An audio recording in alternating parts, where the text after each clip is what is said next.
Welcome back, friends, to Fluid Mechanics and Rate Processes, yet another lecture. So in the last class, we talked about the decomposition of the gradient of the velocity field into two components, a symmetric part and a skew symmetric part. So let me recall that for you, and then we will proceed further with that.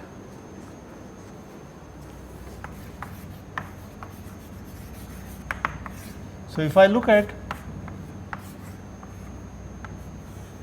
the gradient of V tensor, this I could split into a symmetric part and a skew symmetric part. And this, let me remind you, was simply half of gradient of V plus gradient of V transpose. And the skew symmetric part was half of gradient of V minus gradient of V transpose. This we refer to as the strain rate,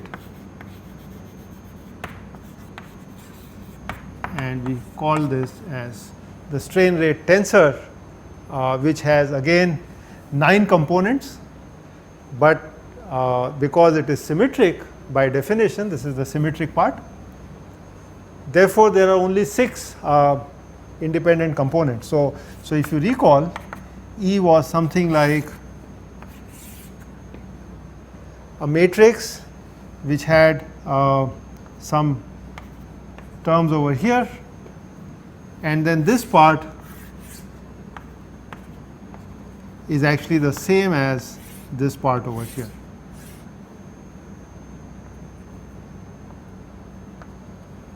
Right? So that's the symmetric part. Okay. The skew symmetric part we said is related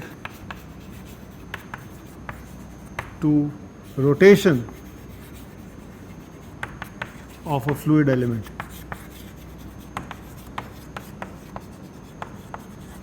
So I am not going to go into the details again, but we said that this is somehow related to the rotation vector.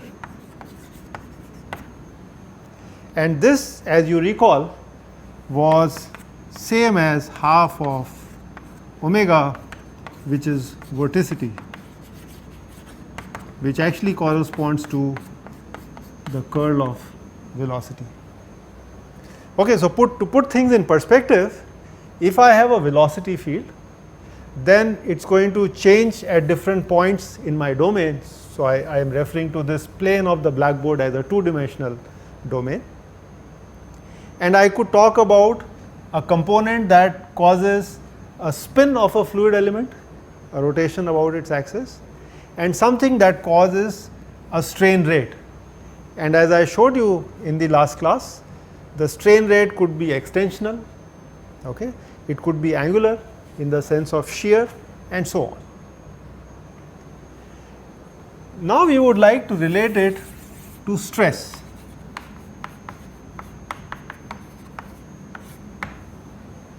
So the idea is, can I relate the gradient of velocity field, which actually results in something called a strain rate, to stress, which then would be able to give me some kind of a force balance, which I am really interested in.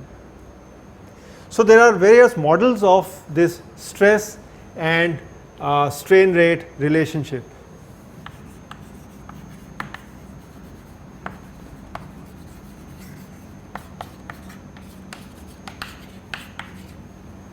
So we are talking about stress versus strain rate.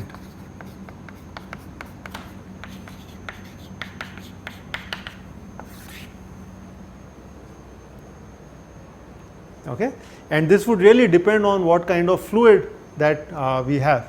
So blood, for example, would behave a little bit different than something like a fluid which is highly non-Newtonian, maybe like tar, okay, and so on and so forth. So we are going to look at the simplest, or rather a simple fluid. and a model of that is a Newtonian fluid.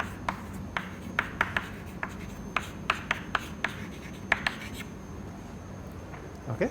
You could have many kinds of fluid, but Newtonian fluid is one simple model.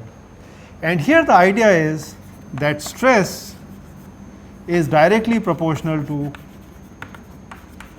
strain rate. Okay, it's a linear relationship. So for example, when you look at solid mechanics, or you may have studied in your high school the Hooke's law, which says that stress and strain are related in the sense that stress is directly proportional to strain, and then you have the proportionality constant, which is the coefficient of elasticity, the Young's modulus.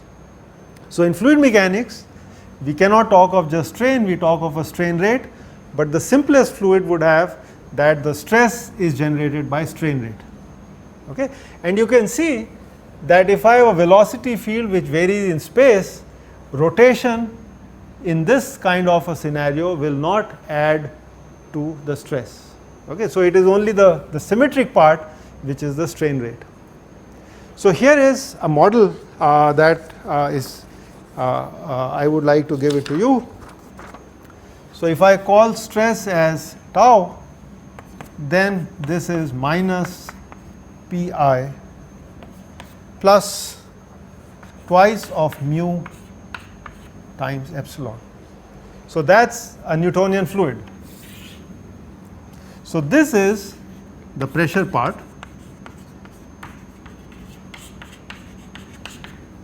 of the stress, and this here is actually the strain rate, and mu here is the coefficient of viscosity. And there are various methods by which you can characterize the viscosity of a fluid. There are certain equipment that you can use, for example a rheometer, where you can estimate what is the coefficient of viscosity, and it would be different for different fluids. Okay? So let me recall for you that pressure was something that we said acts normal to the surface of a fluid element, and therefore it actually acts only along the diagonals of tau. So it only contributes to normal stress, and the negative sign means that it is compressive in nature. Okay? So if I take a fluid element, if this is my fluid element, then we know that the pressure is same in all directions, that is the Pascal's law, and it is compressive in nature. If you remember, so this is P, and if you remember, the convention for tau that we followed is that this is tau xx, so it is positive in the positive x axis on the positive x phase, and of course here it would be pointing in the other direction. This would be tau yy, and then we had these shear stresses. So this is tau xy, x phase y direction, and this one is the y phase but the x direction. And likewise I could name these as well, but we already know that tau yx and tau xy are going to be equal. So we have already looked at these things. All right. So in the Newtonian fluid, so if I do in 2D, then a Newtonian fluid would look something like this. So that would be the state of stress would be given by a 2 by 2 matrix, because it is 2 dimensional. In 3D it is 3 by 3, and this entry is going to be minus P plus del Vx by del x. This one would be minus P plus del Vy by del y, and over here I would simply have mu times, sorry, there would be a mu here, I am sorry, so that is the coefficient of viscosity. And then as far as the shear strain rates are concerned, they would contribute to mu times del Vx by del y plus del y del x, and likewise this term here would be del Vy by Vx by Vy plus del Vy by dx. Normally we call these quantities as normal stresses, and then this guy over here and this guy over here, these are the shear stresses.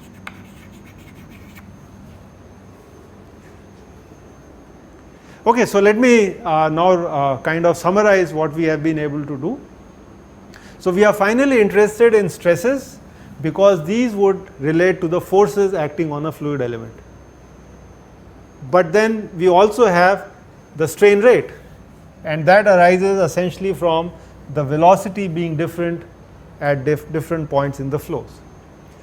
So we have now been able to propose a model, in this case a very simple model, that stress is directly proportional to strain rate. You could ask why just strain rate, why not the square of that, okay, why not the cube of that? Sure, that is possible, and that would be a different model, okay. And so for the purpose of this course, this is the model that we use. This relationship between stress and strain rate is also known as a constitutive model or a constitutive relationship.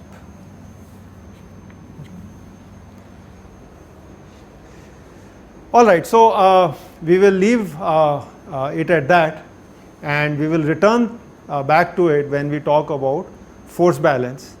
But I want to start a different topic right now, and maybe just a small clarification so that you can relate to what we did in an earlier class. Suppose I look at a very special case.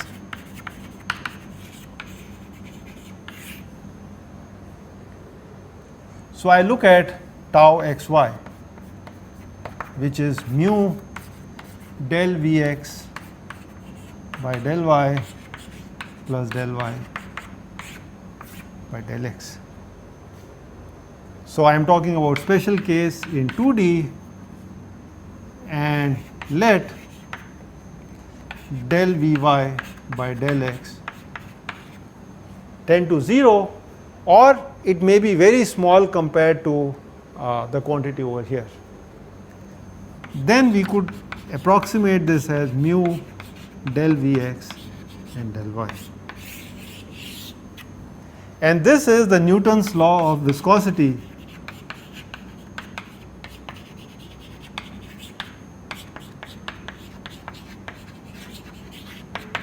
that we looked at earlier in the course. So that was a very special case, and this one is a more general case. Okay, so now you are able to relate to what we described a fluid in the first few lectures, and then what a Newtonian fluid in general is.